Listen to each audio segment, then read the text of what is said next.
Well, good evening. As we begin tonight, Phoenix homeowners now have the option to build a casita or guest house on their property. The Phoenix City Hall gave the green light to move forward just a few hours ago, but tonight there are still concerns over how it's going to work out.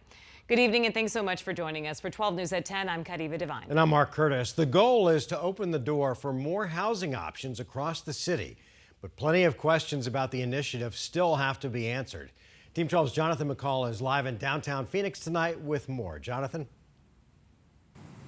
Hey, Mark Caribe, you know what? Supporters of this plan say this would be a big help with trying to solve the affordable housing shortage here in the valley. But opponents say these extra homes, these extra buildings would only be used as short-term rentals. The ordinance would take care of that, but there are concerns tonight of exactly how to regulate this to make sure that everyone is playing by the rules.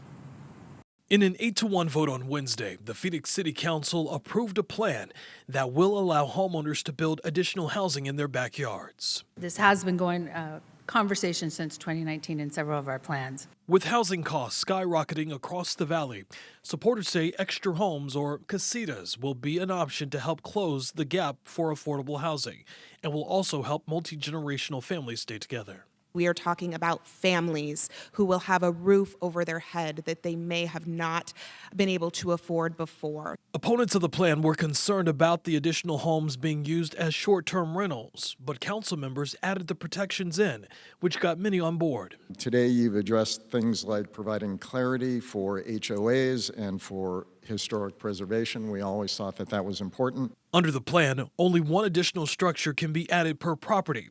That additional structure cannot exceed 75% of the size of a main home. The extra home can also not be used as a short-term rental.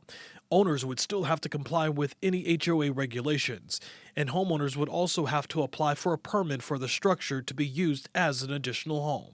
At some point, we don't know what's going on kind of behind the scenes. We don't check every construction site unless we know that it's there. Councilman Jim Waring, who was the lone no vote, questioned how the city would enforce making sure that properties are built up to code and not being used as short-term rentals. It's something that will now be up to the city's code enforcement to investigate. So while the City Council did approve this ordinance to allow these casitas to be built, there's still plenty that they still have to sort out with regards to exactly how they're going to enforce this and what other regulations will be required as a result of these casitas. They say they plan to take that up at their next council meeting on the 20th. We're live tonight in downtown Phoenix. I'm Jonathan McCall, 12 News. Jonathan, thanks.